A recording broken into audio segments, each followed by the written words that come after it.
الحمد لله نحمده ونستعينه ونستغفره ونؤمن به ونتوكل عليه ونعوذ بالله من شرور أنفسنا ومن سيئات أعمالنا من يهده الله فلا مضل له ومن يضلله فلا هادي له ونشهد أن لا إله إلا الله وحده لا شريك له ونشهد أن سيدنا وسندنا وحبيبنا وشفيعنا ومولانا محمدا عبده ورسوله. أعوذ بالله من الشيطان الرجيم. بسم الله الرحمن الرحيم. يا أيها الناس اتقوا ربكم الذي خلقكم من نفس واحدة وخلق منها زوجها وبث منهما رجالا كثيرا ونساء واتقوا الله الذي تساءلون به والأرحام إن الله كان عليكم رقيبا. وقال الله تبارك وتعالى في القرآن المجيد في موضع آخر: يا أيها الذين آمنوا اتقوا الله حق تقاته ولا تموتن إلا وأنتم مسلمون. وقال الله تبارك وتعالى في مقام آخر: يا أيها الذين آمنوا اتقوا الله وقولوا قولا سديدا يصلح لكم أعمالكم ويغفر لكم ذنوبكم ومن يطع الله ورسوله فقد فاز فوزا عظيما.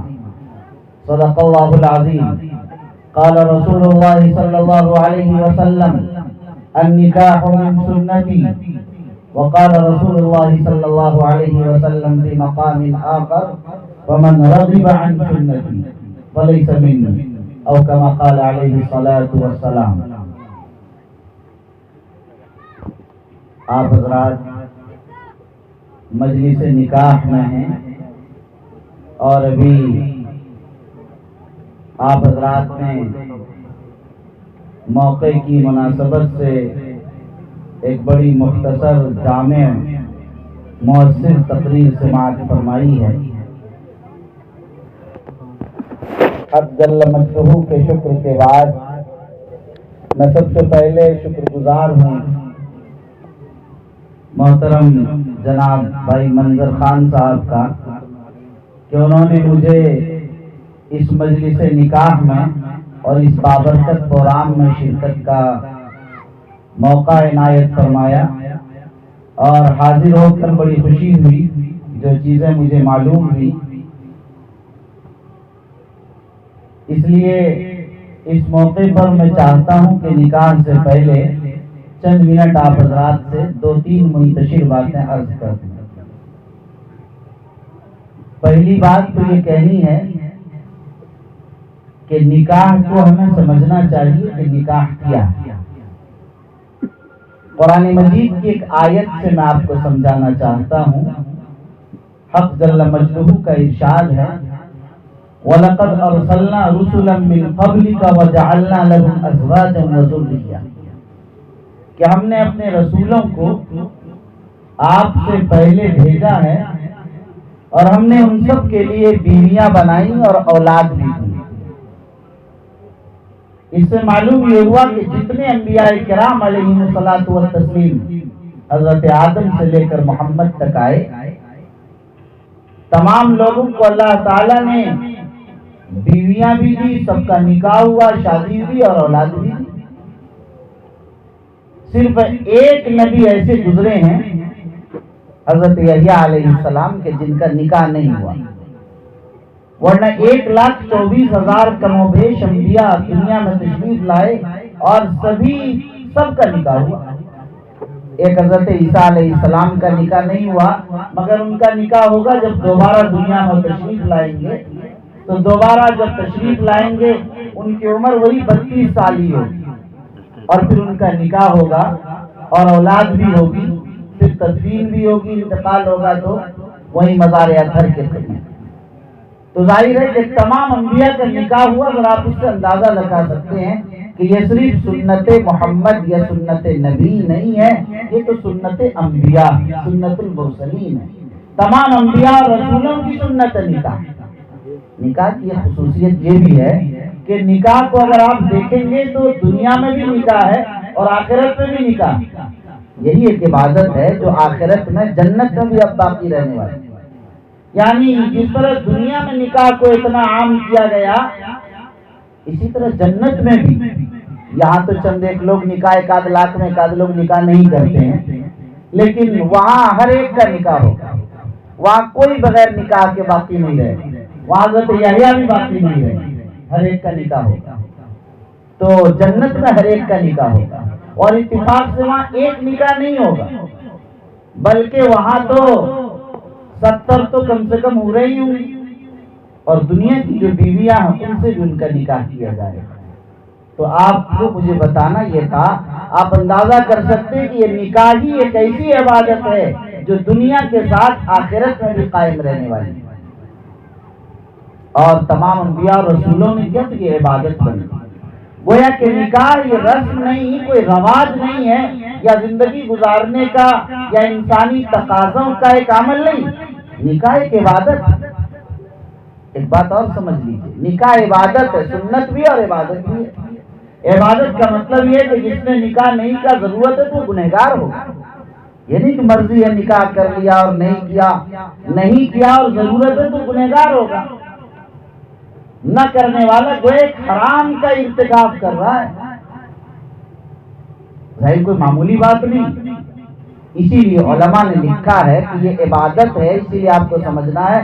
علماء نے لکھا کہ نفلی عبادت میں اگر ایک شخص مشغول رہنا چاہتا ہے، شادی کریں گے تو بیوی دامن پکڑے رہے گی، اولاد ہوگی، مسائل پیدا ہوں گے، بہتر ہے کہ نکاح ہی مت کرو اور اللہ کی عبادت پر زندگی گزر جائے۔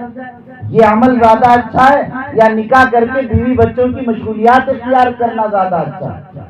تمام علماء نے لکھا ہے، بعض علماء کا اختلاف ہے، مگر ہمارے تمام علماء کا اس پر اتفاق ہے کہ نفلی عبادت میں مشغول ہونے سے زیادہ بہتر اور افضل یہی نکاح کرنا۔ اندازہ کیجیے کس قدر اہم ترین عبادت ہے نکاح کرنا، اتنی اہم عبادت ہے۔ جب آپ یہ دو باتیں اچھی طرح سمجھ گئے کہ نکاح ایک سنت اور ایک عبادت ہے، تو اس سنت کو، عبادت کو عبادت ہی کے طریقے سے کرنا چاہیے، عبادت اور سنت سمجھ کر کرنا چاہیے۔ اسے بدعت، اسے رسم رواج، اسے پریشانی، اسے دکھاوا، اسے ریا، اور اسے بہت زیادہ خرچ والا، اسے بارات والا، یا اسے آپ کیا کہتے ہیں کہ لین دین والا اور جہیز اور تمام جو چیزیں ہیں، ان تمام چیزوں میں اگر ملوث ہو کر کرتے ہیں تو یہ عبادت نہیں رہی۔ دو عبادت بڑی متاثر ہو گئی مسلمانوں میں، ایک حج والی عبادت، حج کے لیے جاتے ہیں تو لوگ پہلے پورا ذبح کر کے کھلا کے سینکڑوں کو اور ہزاروں سے مسافہ کے منتظر خود رہتے ہیں، لوگ رہتے ہیں، بھائی حج کے لیے جا رہا ہے بیچارے کو جانے دیجیے، نماز پڑھنے جا رہے نمازی، اس کو کوئی نمازی نہیں کہہ رہا۔ جس طرح نماز فرض ہے اسی طرح حج فرض ہے، دونوں میں کوئی فرق نہیں۔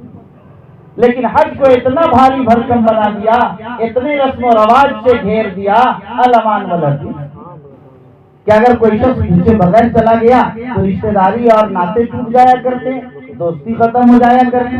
ارے بھائی وہ عبادت کے لیے جا رہا، چلا گیا چلا آیا۔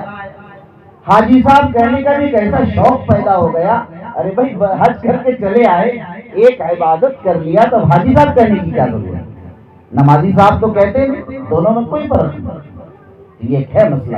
تو عرض کرنا یہ تھا، ٹھیک اسی طرح نکاح کا معاملہ ہو گیا۔ نکاح تو اتنا تھا کہ بھائی ٹھیک ہے، لڑکا لڑکی پسند آیا، دونوں جوان ہیں، مناسب ہیں، دو گواہ کی موجودگی میں والدین جائیں، ایک دو لوگ ہیں اور نکاح کرا دیں، بات ختم ہو گئی، لوگوں کو اعلان کر دیا جائے۔ یہ نہ لگے کہ اگر یہ دونوں کہیں چل رہا ہو ہاتھ پکڑ کے تو دنیا یہ نہ کہے بھائی حرام کر رہا، دنیا کو معلوم ہے نہیں یہ دونوں میاں بیوی ہیں۔ صرف اعلان کرنے کے لیے شریعت نے کہا، اطلاع ہو جائے کہ یہ نکاح ہو گیا، یہ دونوں آج سے میاں بیوی ہیں، بتانے کے لیے اصل ہے۔ اسی لیے کہا کہ مسجد میں نکاح ہونا چاہیے، تاکہ مسجد میں محلے کے تمام لوگوں کو معلوم ہو جائے، اس کے علاوہ کچھ۔ یہ اتنی سختی سے اس پر عمل کیا ہے صحابہ نے، آپ کو حیرت ہوگی کہ صحابہ کے سب سے بڑے مالدار عبد الرحمن بن عوف، جن کی اس زمانے کی تجارت اور ان کی بزنس کا عالم یہ تھا کہ اگر ان کے قافلے کا ایک اونٹ مدینہ پہنچ جایا کرتا تھا تو ایک مصر و شام میں ہوا کرتا تھا۔ اتنا لمبا چوڑا قافلہ، بزنس کتنا بڑا ہو سکتا ہے اندازہ کیجیے۔ آج کا ارب پتی کھرب پتی بھی شاید اتنا زیادہ ان کے پاس دولت نہیں ہوتی۔ اتنے بڑے مالدار صحابی عبد الرحمن بن عوف خود ان کا واقعہ ہے کہ ان کا نکاح ہوا، اگلے دن زردی دیکھی ان کے ہاتھ میں کہ کچھ لگا ہوا ہے. حضور نے پوچھا یہ کیا؟ کہا کہ حضرت وہ نکاح تھا. اور ارے مجھے بتایا نہیں. تو حضور کو بھی اطلاع نہیں دی. صحابی کے کم محبت ہونے میں یا عاشق رسول اور جانثار رسول اور فدائے رسول ہونے میں کس کو شبہ ہو سکتا؟ آپ تو سب جانتے ہیں واقعات، وہ کیسے اپنے آپ کو نثار کر دیا کرتے تھے. لیکن صحابی نے ضرورت نہیں محسوس کی کہ محمد رسول اللہ صلی اللہ علیہ وسلم کو بتائیں. یعنی یہ نکاح کا معاملہ اتنا بڑا تھا ہی نہیں. جیسے نماز پڑھ لی، نکاح کی ضرورت محسوس کر لی. ہمارے اکابر کی زندگیوں کو پڑھ کر دیکھیے، یہی رواج تھا ہمیشہ، نکاح کا معاملہ وہ کر دیا. شیخ الحدیث مولانا زکریا صاحب رحمۃ اللہ علیہ کی آپ بیتی پڑھ کر دیکھیں گے، آپ کو اندازہ ہوگا کہ جس کا نکاح ہو رہا اس کو بھی 2 گھنٹہ پہلے بتایا بیٹے کو کہ ابھی ظہر کے بعد تمہارا نکاح ہے، ابھی مسجد میں چلے آنا نہا دھو کر. اور اس کو بھی اطلاع کر دی بیٹی کو بھی فلاں کو بھی تمہارا نکاح 2 گھنٹے بعد ہے، 1 گھنٹے بعد تیار ہو جاؤ. بس کپڑا بدلنے کا موقع دیا گیا، نیا کپڑا سلوانے کا بھی موقع نہیں دیا گیا. اور اسی طرح نکاح ہو گیا. کہا کہ ٹھیک ہے 2 گواہ کی موجودگی میں ہو جائے. ذرا اس تصور کو لانا ہوگا پھر دوبارہ کہ نکاح اسے ہی کہتے ہیں، اس سے زیادہ کوئی بڑی چیز نہیں. تو بہرحال مجھے ایک پیغام دینا تھا کہ نکاح سنت ہے، عبادت ہے، اس پر آپ حضرات کو آنا چاہیے. دوسری بات یہ کہنی تھی کہ جب عبادت ہے تو مسجد میں کرنا چاہیے. عبادت ہے نا، تو بہتر کیا ہوگا کہ ہم لوگ کوئی پنڈال کوئی شامیانہ بنا کر کریں؟ بہتر یہ ہے کہ مسجدوں میں. اس کا رواج ہمیں ڈالنا ہوگا یہاں، چونکہ ایک منتخب طبقہ، اس لیے میں آپ حضرات تک یہ پیغام سنانا چاہتا ہوں. آپ مسجد میں کرنا نکاح سننا، اور معتبر دن ہو آپ اس دن میں کریں. جمعے کے میں ایک مجمع ہوتا ہے، نماز جمعہ کے بعد کر لیں. لوگ ہیں سب کے سامنے ہو گیا، نکاح پڑھا دیا، امام صاحب نے پڑھا دیا، کافی ہو گئے. تو مسجد کا اہتمام کرنا چاہیے. ویسے کہا گیا کہ عصر کے بعد کا وقت بھی اچھا وقت ہوتا ہے، لیکن مجمع ہمارے عصر میں نہیں ہوتا، تو بازار میں رہتا اس ٹائم. تو اس بنیاد پر جو ہے بہتر یہی ہے کہ جمعے میں کر لیں. آپ عصر میں کسی کو نہیں بلا پائیں گے. ایک تو مسئلہ اس پہ عبادت کو عبادت کے طرز پر کیجیے، اس سے بڑے مسائل حل ہو جائیں گے. اشارہ کیا ہمارے سابق میں محترم خطیب نے کہ آپ نے سنا کہ تعلیم کو فروغ دینا. اصل کہنا یہ چاہتے تھے کہ آپ کے یہ سارے خرچے جو آپ بارات میں جو آپ فلاں اور فلاں میں لگاتے ہیں، وہ سارا اگر آپ نے تعلیم کی طرف کنورٹ کر دیا تو بڑا انقلاب آئے. آج دیکھیے کہ دلی میں کیجریوال کس قوت کے ساتھ کہہ رہے ہیں کہ ہمیں پی ایم پڑھا لکھا چاہیے. پی ایم جاہل ہے اس لیے ہو رہا. صاف صاف قوت سے کریں. کیوں کہنے کی پوزیشن ہے کیجریوال؟ اسی لیے کہنے کی پوزیشن میں ہے کہ کیجریوال نے دلی کا 25% بجٹ تعلیم کے نام پر خاص کر دیا. آج دلی کے سرکاری اسکول پرائیویٹ اسکول سے بہتر ہو گئے. وہاں کے ہاسپٹلوں کا نقشہ بدل رہا. تو ظاہر ہے کہنے کا مقصد تعلیم ایک بنیادی امر ہے، اس کی طرف توجہ دینے کی سخت ضرورت ہے. اپنے تمام خرچوں کو اس کی طرف کنورٹ کرنے کی ضرورت ہے. اگر اس کی طرف ہم نے کر دیا تو بڑی آسانی کے ساتھ تبدیلی آ سکتی ہے، بلکہ انقلاب آ سکتا ہے. دوسری اور آخری بات، ایک بات اور کروں، مہر کا ایک مسئلہ ہمارے یہاں ہوتا ہے، ایک بارات کا مسئلہ ہوتا ہے نکاح میں. یہاں دیکھیے مجھے خوشی ہوئی جو میں نے شروع میں کہا تھا بعض باتیں سن کر. ابھی ہمارے بھائی منظر خان صاحب نے مجھے بتایا، بات چیت میں مجھے بھی اندازہ نہیں تھا کہ ہمارے گھر میں شروع سے یہ رسم آ رہا کہ کبھی کوئی بارات کا سلسلہ نہیں رہتا، کبھی کوئی بارات نہیں آئی. میں نے کہا یہ تو بڑی خوشی کی بات. بارات کا ظاہر ہے اس کا کوئی ثبوت کہیں سے شریعت میں نہیں ہے کہ بارات. بہت سے علاقے آج الحمدللہ اس سے پاک ہے. کل بہار میں دور مچ جائے گی. وہ 2 آدمی گئے اور نکاح کر کے لے آئے. کتنے لوگ ہیں کہ باپ بھی نہیں جاتا، لڑکے ہی کو. ابھی بیگوسرائے کے ماسٹر انوار احمد صاحب رحمانی ہیں جو رکن شورا ہے ہمارے شریعہ میں. ابھی کل ایک پروگرام میں پرسوں میرے ساتھ تھے بیگوسرائے میں، تو انہوں نے بتایا کہ ابھی بیٹے کا نکاح ہوا، مجھے ہی پڑھانا تھا، میں نہیں جا سکا. تو وہ تفصیلات ذکر کر رہے تھے. انہوں نے بتایا کہ نکاح ہوا، بیٹے کو تنہا کو بھیجا رخصت کرا کے لانے کے لیے. بہت اصرار کرتے رہ گئے گھر والے کہ والد بھی آ جائیں، ایک گاڑی آ جائے، بھائی آ جائے، 2 آدمی 4 آدمی کاٹ لیں، صرف لڑکا جائے گا اپنی بیوی کو رخصت کرا کے لائے گا. یہی سنت ہے سرکار دو عالم صلی اللہ علیہ وسلم کی کہ آپ نے تو خود بیٹی کو پہنچا دیا. بہتر تو یہ تھا، نہیں مانا تو چلو اپنے بیٹے کو بھیجتے ہیں، وہ لے کر آ جائے گا. تو ظاہر ہے کہ ابھی مدھوبنی کے خود بعض علاقوں میں آپ جائیں گے تو الحمدللہ 1 روپے کا بھی لین دین ہے۔ دوسری چیز میں نے پایا یہاں، اس لیے میری شرکت بھی خوشی ہوئی کہ لین دین کا کوئی معاملہ نہیں، 1 روپے کا بھی۔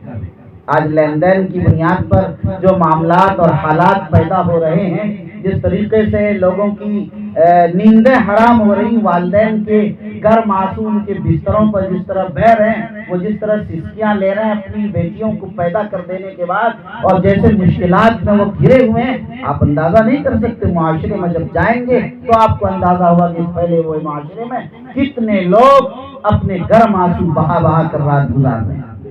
ابھی ایک صاحب میرے پاس جذباتی ہو کر چمپارن سے آئے اور کہا کہ اگر 4 بیٹیاں ہیں، کیا ان کو کسی قادیانی اور کسی دوسرے عیسائی کو دے دیں؟ وہ لوگ فری میں کرانے کے تیار ہیں۔ ہماری قوم کہیں کوئی تیار نہیں۔ میں ایک مسجد کا مؤذن ہوں، ابھی 1 ہفتہ پہلے آئے بڑے جذباتی ہو کر، اور آپ ذرا ابھی ایک جگہ رشتہ لگا ہے، وہ 5-6 لاکھ مانگ رہے، غریب آدمی سے مؤذن ہے، اس کے پاس 1 روپے نہیں۔ 1 ہفتے پہلے کی بات کر رہا ہوں، یعنی آئے دن ہم لوگوں کے پاس کیسے آتے ہیں بڑے بڑے۔ پھر میں نے وہاں چمپارن کے شیوہر، بلکہ معاف کیجیے گا، شیوہر ضلع کی بات ہے، شیوہر کے قاضی شریعت کو فون کیا اور جا کر کہا کہ ان کی لڑکے والوں کو جا کر سمجھائیے، منائیے، اور جس مرحلے پر بھی آئے اس کو دیکھیے اور پھر مجھے بتائیے تاکہ اس معاملے کو حل کیا جا سکے۔ تو الغرض لوگ یہاں تک جا رہے ہیں، لوگ کہتے ہیں ارتداد کی لہریں آ رہی ہیں، اور یہ مخلوط تعلیم اور کوچنگ سینٹروں اور کالجز اور یہ موبائل اور یہ فیس بک اور یہ ٹویٹر، اس کی بنیاد پر ہو رہا۔ صرف اس بنیاد پر نہیں ہو رہا، اس بنیاد پر ہو رہا کہ ماں باپ، معاف کیجیے گا مجھے کہہ لینے دیجیے، یا تو آپ کو معلوم نہیں ہے تو میری سن لیجیے، ماں باپ بھی چھوڑ دیتے ہیں کہ کہیں چلی جائے تو کم از کم میری جان ہلکی ہو، کیا کر رہے ہیں۔ اسی لیے جب کہیں رشتہ ہو جاتا ہے آپ دیکھتے ہیں کہ ماں باپ خاموش ہو جاتے ہیں۔ اس کی ڈھیلا پن بھی ہے، میں نہیں کہتا سب کو، یہ بھی ایک پرسنٹیج میں، اور آپ یہ بھی جانتے ہیں اور اچھی طریقے سے آپ جانتے ہوں گے کہ ان شادیوں میں تاخیر ایک مستقل بنیاد ہے۔ لڑکی بالغ بھی اور فوری شادی کرا دینا تو واجب ہے، اور آپ اسے چھوڑ رہے ہیں۔ ظاہر ہے بچی 12 سال 13 سال میں بالغ ہو جا رہی ہے، اور آپ اس کی شادی کو سوچتے ہیں 22-23 سال کے بعد۔ یہ جو 10-12 سال کا عرصہ گزرا ہے، ظاہر ان پر کیا گزر رہی ہے آپ کو اس کا اندازہ ہے؟ اس ماں باپ کو کسک نہیں معلوم ہے کہ اب بیٹی آپ کو اپنی پریشانی بتائے گی۔ آپ کہاں ہیں، وہ مائیں کہاں ہیں جو کچھ اس مرحلے سے گزری؟ اب تو جب سے تعلیم کے نام پر معاملہ پیدا ہوا ہے، اب ظاہر 25 سال، ارے بھائی جب تم پہلے کھلا رہے ہو، پال رہے ہو، پڑھا رہے ہو، اگر تعلیم جاری ہے، وہ میڈیکل میں پڑھ رہی ہے، وہ CA کر رہی ہے، وہ IAS بن رہی ہے، بننے دیجیے انہیں۔ لیکن کیا ان کے خرچے کے ساتھ اگر آپ نے شادی ہی کرا دی تو کون سا برا کر لیا؟ اس سے بہتر کوئی راستہ نہیں۔ اس لیے آپ وقت پر شادی کے نظام کو سوچئے اور پوری قوت کے ساتھ اسے نافذ کرنے کی کوشش کیجیے، ورنہ صرف وہ لڑکی مجرم نہیں ہے، سماج کا مکھیا، سماج کا سرپنچ اور ممبر، سماج اور معاشرے کے وہ علماء و ذمہ داران اور ان کے والدین اور گارجین، سماج کے یہ سب لوگ اس کے ذمہ دار ہیں، وہ سب کل قیامت میں پکڑے جائیں گے۔ مہر کا معاملہ آپ لیجیے، مہر کے مسئلے میں مجھے 2 بات عرض کرنی ہے۔ مہر میں معاملہ کیا ہوتا ہے، لوگ یہ سمجھتے ہیں کہ مہر کوئی بھاری بھرکم متعین کر دیا جائے، اس سے ہمارے خاندان کی عزت ہوگی، ایک وقار ہوگا۔ بعض لوگ یہ سمجھتے ہیں کہ مہر بالکل کم دے دو تاکہ ہم بالکل شریعت کے مطابق کر رہے ہیں۔ شریعت سمجھتے نہیں ہیں مگر اپنے مزاج کے مطابق شریعت کو سمجھانے لگ جاتے ہیں۔ کم مہر متعین کرنا شریعت نہیں ہے میرے بھائی۔ مہر کے بارے قرآن نے کہا کہ مہر ٹھیک ٹھاک ہونا چاہیے۔ آپ کہیں گے کہ میں کیا کہہ رہا ہوں، یہ تو بات کبھی نہیں سنی تھی کہ مہر ٹھیک ٹھاک ہونا چاہیے، سب نے کہا مہر کم سے کم ہونا چاہیے۔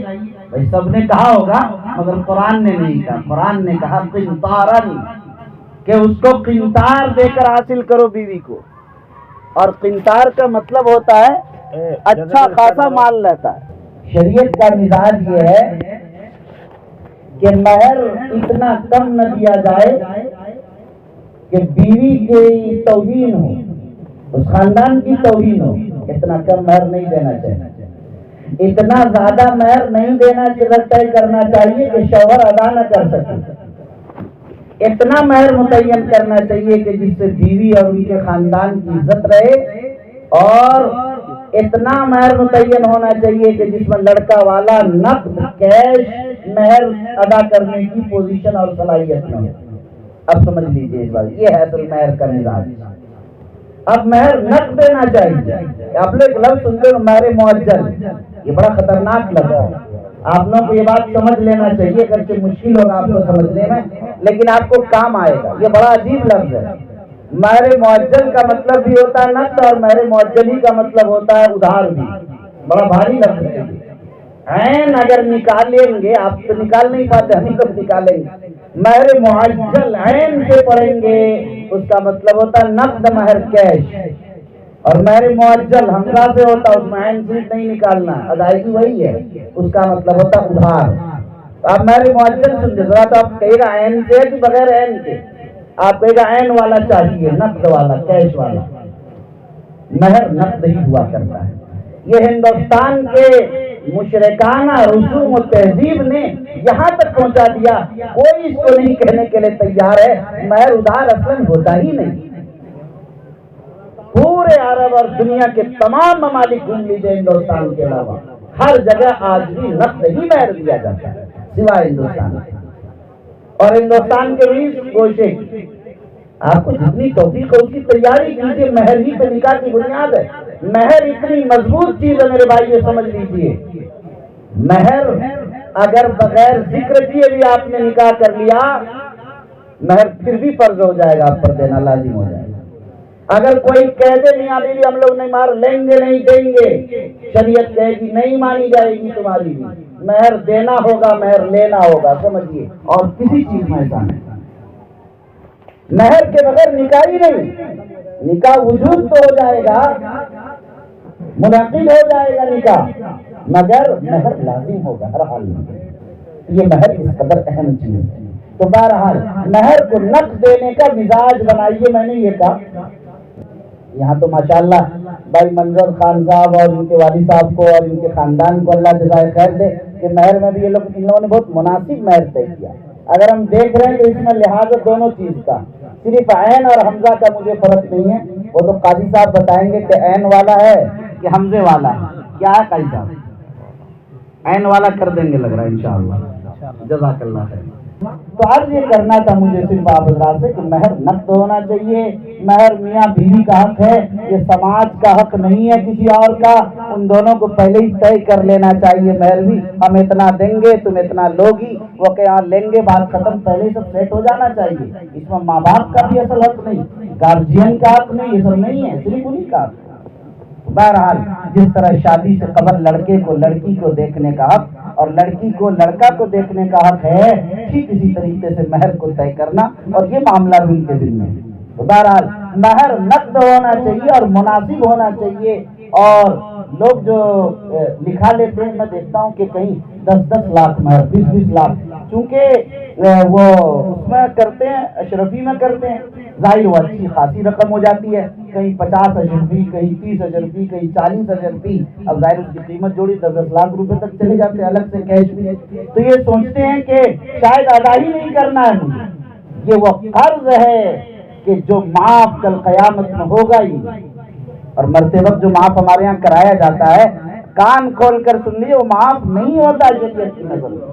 موت کے وقت ان کو معاف کرنے کا حق نہیں، اس مال میں مرنے والے کے وارث کا حق ہو جاتا ہے، اب وہ معافی کی پوزیشن میں خود نہیں ہوتی وہ۔ اس لیے مہر ہمیں نقد دینا چاہیے، مناسب دینا چاہیے، اس مزاج کو سمجھنا چاہیے۔ میں نے 3 پیغام آپ حضرات کو دیا ہے۔ ایک پیغام دیا کہ نکاح رسولوں کی سنت ہے، دنیا آخرت میں رہنے والی ہے، نکاح عبادت ہے، نکاح ہر حال میں کرنا چاہیے۔ اور یہ بات بھی میں نے بتائی کہ یہاں ہمیں مہر کو نقد دینا چاہیے اور مہر مناسب ہونا چاہیے، نہ کم ہونا چاہیے نہ بہت زیادہ ہونا چاہیے۔ آپ ان 2-3 بنیادوں کو اگر ذہن میں رکھیں گے تو ہم سمجھتے ہیں کہ انشاءاللہ یہ ہماری مجلس اور ہماری نشست کامیاب ہو جائے گی انشاءاللہ۔ بہرحال اب ہم انہی چند باتوں پر اپنی بات کو ختم کرتے ہیں۔